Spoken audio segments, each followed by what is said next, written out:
안녕하십니까. 스탁과 스토리, 수다가 있는 수요일 김기수 돌직구 타임 MTNW 김기수입니다. 인사드리겠습니다. 자, 우리가 피자의 법칙, 여러분들이 즐겨 드시는 피자가 있죠. 우리가 피자의 법칙이라고 미국 시장에 있습니다. 그 이야기는 뭐냐면 1960년대 초반부터 피자 한 조각의 가격이 뉴욕 지하철 요금과 정확히 일치해 왔다는 겁니다. 그렇게 일치해 오던 이 피자 한 조각과 지하철 편도 요금이 이제 바뀌는, 그래서 성립하지 않게 되는 흐름으로 갈 만큼 피자 한 조각의 가격이 올라갔다는 이야기를 하는 거죠. 여러분들 이미 아시겠지만 미국의 소비자 물가 지표가 8.5%로 나오면서 이렇게 음식료 가격, 피자도 거기에 결국 불을 데워야 되니까 가스든 기름이든 아니면 그 안에 들어가는 옥수수나 밀, 여러 가지 토마토 이런 부분들이 가격이 다 올라갔잖아요. 그 정도로 물가에 대한 불안, 이 부분이 심화됐다라고 보시면 되겠습니다. 그래서 이번 주 주간이 물가 주간이었죠. 자, 잠시 후에 김기수의 돌직구 타임을 본격적으로 들어가기 이전에 지금 화면 하단에 보이시는 노란 톡 샵 0988로 김기수 문자 전송하시거나 오른쪽에 QR코드를 찍으셔서 보내시면 소통할 수 있는 공간이 생기게 됩니다. 잠시 후에 김기수 돌직구 타임 본격적으로 시작하도록 하겠습니다.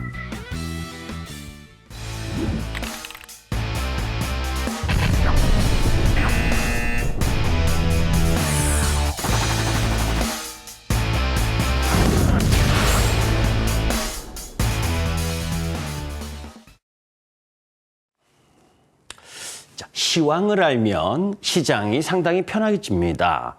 여러분들 이미 김기수 돌직구 타임을 보신 분들은 지난주에 여러분들께 하락 다이버전스가 나왔다. 그리고 다음 주 물가지표가 나오는 타임, 이 부분 속에서 바닥권이 나오는 흐름 부분이 진행된다는 걸 알고 계셨을 겁니다.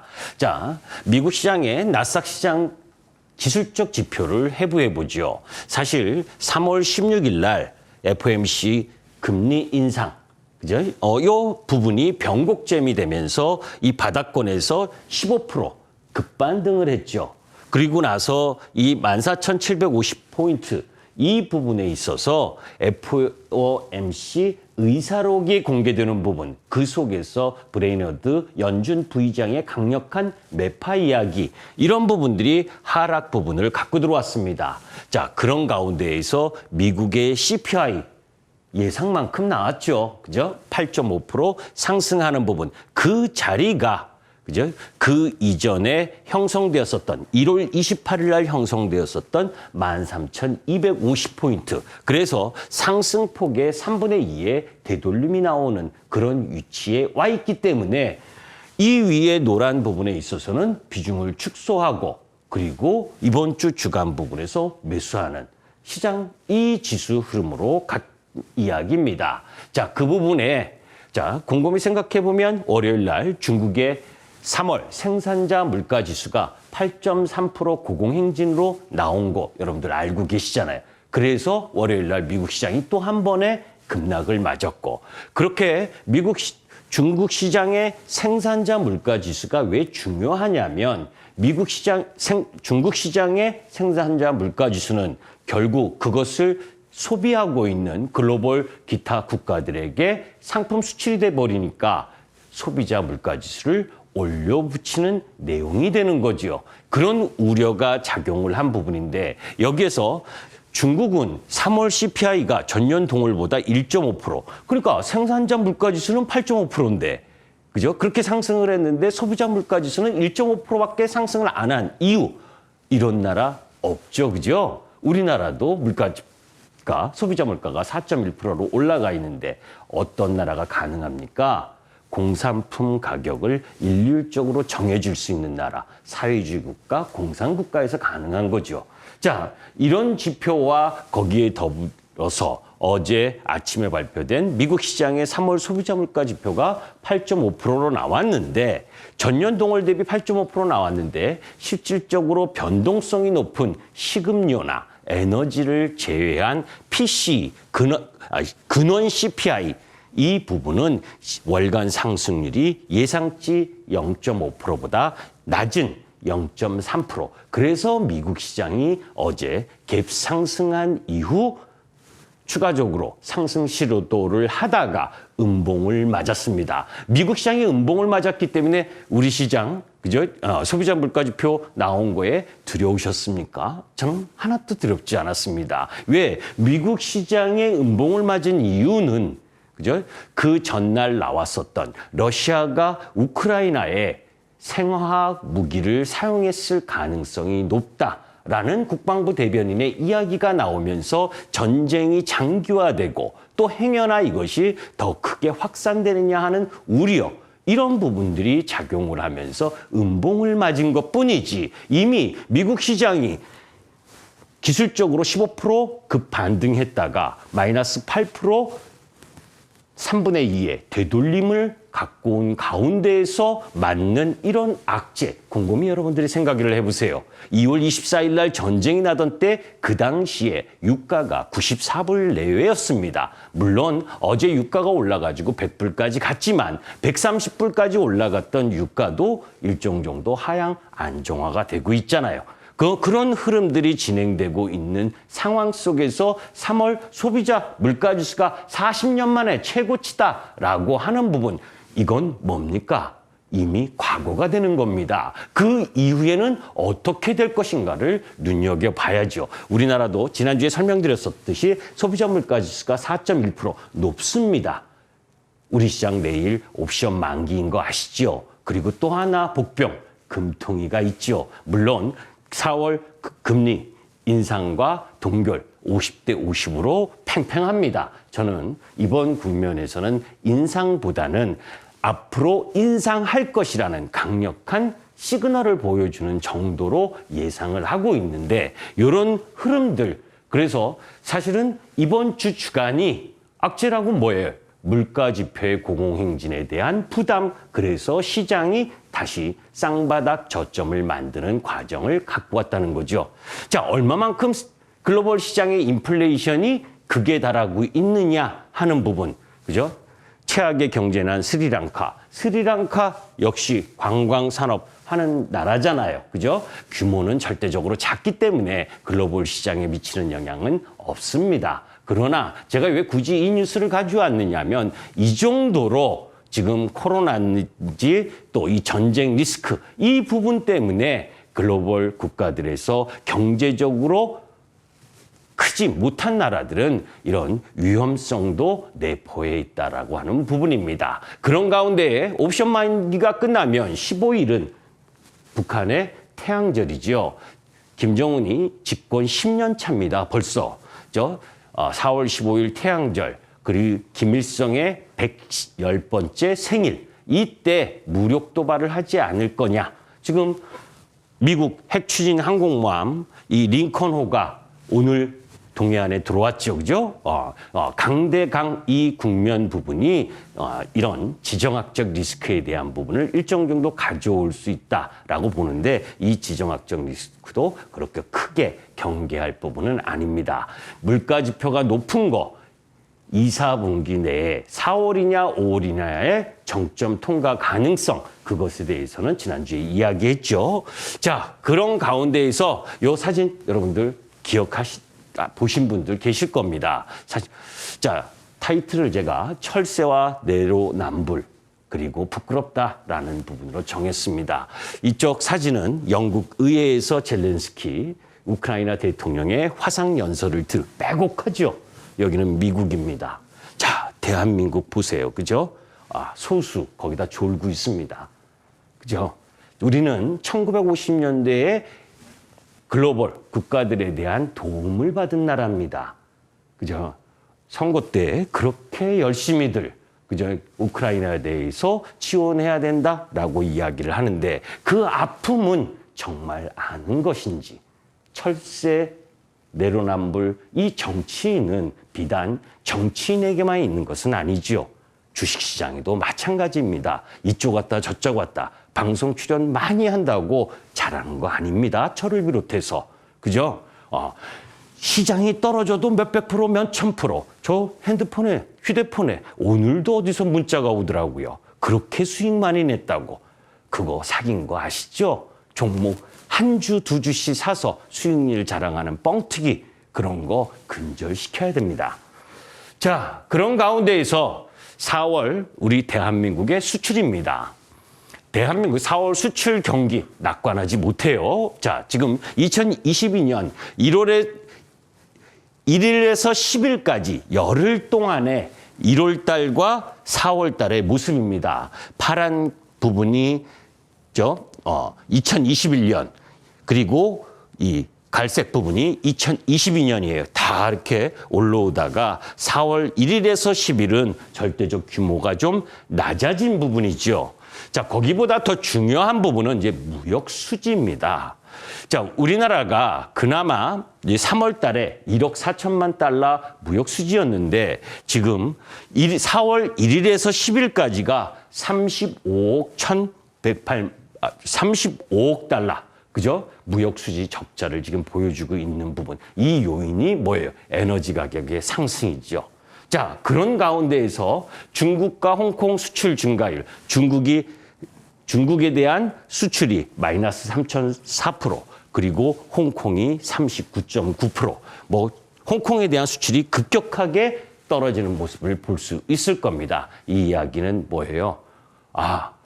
왜 홍콩이 또 중요하느냐? 중국이 중요한 건 당연한 거. 홍콩도 우리나라 수출 규모로 보면 4위 국가예요. 그런데 수출이 급격하게 줄어드는 게 그 원인은 중국이나 홍콩이나 코로나 봉쇄잖아요.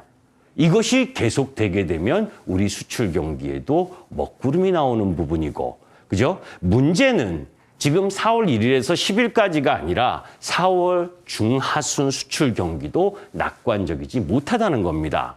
더욱이 4월은 배당금, 외국인들은 배당금 받으면 본국으로 쫙쫙 보내잖아요. 그죠? 그래서 경상수지 적자가 조금 더 확대될 수 있다라고 하는 부분.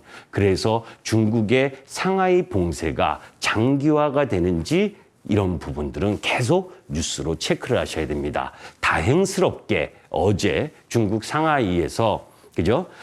43% 정도를 부분 해소했다. 그죠? 해제했다라는 뉴스가 그나마 오후장에 중국 시장에 반등을 일구었고, 그런 부분들이 미국 시장에도 반영되면서 그죠? 유가가 반등하는 흐름 부분들을 갖고 온 것도 그런 흐름이었다라고 보시면 됩니다. 자, 그런 가운데에서 안타까운 뉴스 부분입니다. 오늘 시장 좀 올랐는데 코스피 1.89% 오르고 코스닥 1.48% 오르면서 좀 올랐는데 이 안 좋은 뉴스를 또 여러분들께 보냅니다. 자, 알고는 있어야지요. 올해 한국의 성장률이 3% 이하로 전망하는 부분이 지금 대부분이에요. IMF도 그렇고 한은도 그렇고. 자, 이제 이런 부분들에 대한 이야기 여기까지 들으면 그죠? 주가 계속 내려가야 될 것 같잖아요. 그거 이미 시장은 반영한 겁니다. 이런 부분들을 반영해서 이제 코스피 시장의 기술적 분석을 한번 해보는 겁니다. 아까 나스닥을 했다면, 자, 코스닥은 지금 요 2600에서 2800포인트 노란색의 박스입니다. 그 전에 2800에서 3100의 박스를 4개월 동안 연속으로 보이다가 박스권을 훼손을 했기 때문에 한 단계 레벨 다운이 된 거죠. 거기에 이제 전쟁이란 리스크 복합적으로 작용했고, 그죠? 그래서 제가 지난주에도 우리나라 시장도 그렇고 미국 시장도 그렇고 하락 다이버전스가 나왔다. 그 나온 지점에서 지금 추세 중심 라인에 들어왔다가 오늘 갭 상승하는 흐름을 보여준 겁니다. 자, 그러면 그런 지금 2600포인트 그 박스권 라인 부분의 하단인 2600포인트는 1월 말 기준 PBR 1배에 놓여져 있는 상황이에요. 그러니까 2600포인트를 하회할 가능성은 크지 않다는 겁니다. 어제 2640포인트 내외까지 왔잖아요. 그러니까 겁낼 이유가 없는 거죠. 악재를 후행적으로, 악재를 선행적으로 반영한 거니까. 그죠? 자, 이제 그런 가운데에 놓여진 상황에서 제가 요 차트 흐름을 보여주기 전에 항상 여러분들께 이야기하는 게 있습니다. 시장 지수가 박스권일 땐, 그죠? 이 박스권일 땐 낙폭과대는 없습니다. 그죠? 낙폭과대 없어요. 여러분들 곰곰이 생각해 보세요. 종합주가지수가 2021년 6월 25일 3,316포인트를 찍고 나서 계속 내려왔습니다. 계단식으로. 그런데 지금 이 위치에서 변한 환경이 무엇이냐를 체크를 해야 되는 겁니다. 그죠? 30만 원 하던 주식이 10만 원 내려왔다고 낙폭이 과하다? 아니에요.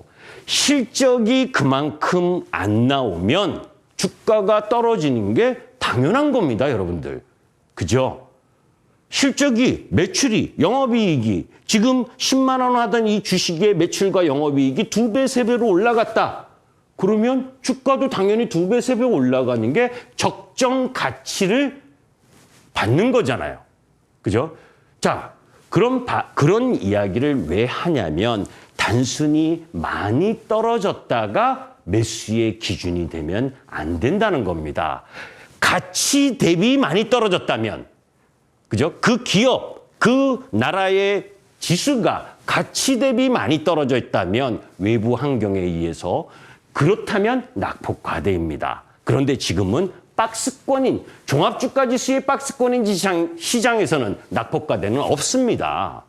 그죠? 단기적으로 시장이 주변 환경, 그죠? 그 기업은 그대로인데 주변 여건이 달라져서 세게 종합주가지수가 하락하면서, 그러면 제가 항상 비유 들은 말이 있죠. 폭풍우가 몰아치면 우산을 써도 비를 맞는다. 그죠? 그러면 종합주가지수가 떨어지면, 주변 환경세 때문에 떨어지면 실적이 좋고 앞으로의 성장 흐름이 있는데도 떨어지는 건 당연한 겁니다. 그러나 소고까지는 적지 않아요. 그렇기 때문에 쓰러진 자리에서 다시 일어설 수가 있는 겁니다. 그런데 실적이 안 좋거나 그 기업의 경영 환경이 악화되는 흐름으로, 펀더멘탈에 영향을 주는 흐름으로 가게 되면 주가는 떨어지는 게 정상이라는 거죠. 잘 기억하세요. 자, 1월 28일 날 2,591포인트까지 내려왔고 그 이후에 2,591포인트를 훼손한 자리가 없습니다, 여러분들. 그죠? 자, 그걸 기억하시고 섹터 부분들을 한번 보도록 합니다. 제가 여러분들에게 항상 이야기를 하죠. 성장에 대한 멀티플이 축소됐다. 실적 안 좋은 건 절대 쳐다보지 말아라 라고 이야기를 합니다. 그러면 야, 카카오 실적도 좋은데 많이 떨어졌잖아. 이렇게 이야기를 하는 분들이 계십니다. 맞습니다. 많이 떨어졌죠. 왜? 17만 3천 원 하던 게 지금 뭐예요? 82,200원까지 왔다가 11만 원, 지금 뭐 9만 4천 원. 이건 어제 종가입니다. 그런데 여기서 생각을 해보세요. 매출이 전년도 2021년도 6조 1천억입니다. 영업이익이 5,900억, 6천억이라고 하죠. 그런데 시가총액이 42조 7천억이에요. 이렇게 떨어져 있는데 비쌉니까? 쌉니까? 제가 왜 이 이야기를 하는 거냐면 긴축이라는 주변 여건의 환경이 아니다면, 그죠? 멀티플을 성장에 대한 기대감으로 많이 줬다는 겁니다. 여러분들 가게 하실 때, 자영업을 하시는 분들 권리금 주고, 그죠? 좋은 라인 부분 할 수 있잖아요. 뭐 좋은데. 그런데 권리금 주고 월세 이거 내는 것보다 못 벌면 그거 줄 필요가 없죠. 거기 들어갈 필요가 없는 겁니다. 주변 환경이 그렇기 때문에 주가가 떨어진 거예요. 여러분들 유메이드 지금 반토막이 뭡니까? 24만 5,700원에서 지금 8만 6,700원까지 내려왔네요. 종합주가지수 저점 안겠죠? 그런데 얘는 어제 저점을 깼습니다. 매출이 3,350억, 올해는 6,370억, 뭐 2배 가까이 늘고 영업이익도 2배 가까이 는다고 해도 그죠? 작년에 1,000억 영업이익, 올해 1,800억 영업이익이라고 보는데 시가총액이 2조 9천억. 쌉니까? 비쌉니까? 이렇게 떨어져 있는데 여러분들 지금의 경기 민감주들이나 실적 있는 주식들 하다못해 LG전자 여러분들 보세요. 쌍바닥 과정에서 국면을 전환한 종목입니다. 무슨 얘기냐? LG전자는 2022년 1분기에 매출이 21조, 영업이익이 1조 9천억. 그런데 시총이 20조밖에 안 됩니다. 이건 싸죠. 그죠? 여러분들 곰곰이 생각해 보세요. 한 해에 2천억 버는 회사가 3조 가까이인데, 그죠? 1분기에 2조 가까이를 벌다는 건, 그런데 시총이 20조라는 건 엄청나게 싸죠. 이거를 습관화를 들여야 됩니다. 더 많이 벌 수 있느냐 없느냐를 봐야 되는 거예요. 기아 역시 마찬가지입니다. 그죠? 실적의 흐름 속에서 쌍바닥 과정을 만드는 거라는 거죠. 자, 그런 가운데에서 눈에 보이는 실적, LG노텍은 그 전에 많이 말씀드렸죠. LNF 부분도 2차 전지 소재도 아직 센 흐름을 보여주고 있다. 그리고 천연가스 가격은 계속 오르는 거 아시죠? 그 천연가스 부분 속에서 오늘 이 LNG선 뭐 이런 부분들 때문에 조선주가 각광받았지만 저는 그보다는 오히려 이 세아제강이라든지 이 강관 쪽 있죠. 파이프라인을 건설하는 쪽 부분에 있어서의 주 추세 흐름이 가고 있다는 거죠. 거기에 한국항공우주 방산도 지금은 박스권을 횡보해야 되지만 이런 부분들이 실적을 동반해서 주도주로 지속될 가능성이 높다는 겁니다. 거기에 또 하나 요 마지막 시간 1분밖에 안 남았으니까 반도체 안보를 외쳤습니다. 무슨 얘기냐? 미국, 중국, EU, 일본 전부 다 자국 내 반도체 부분 난리 부르스잖아요. 우리나라 어땠습니까? 그죠? 하이닉스 공장 하나 더 지려고 그래도 지금 계속 딜레이.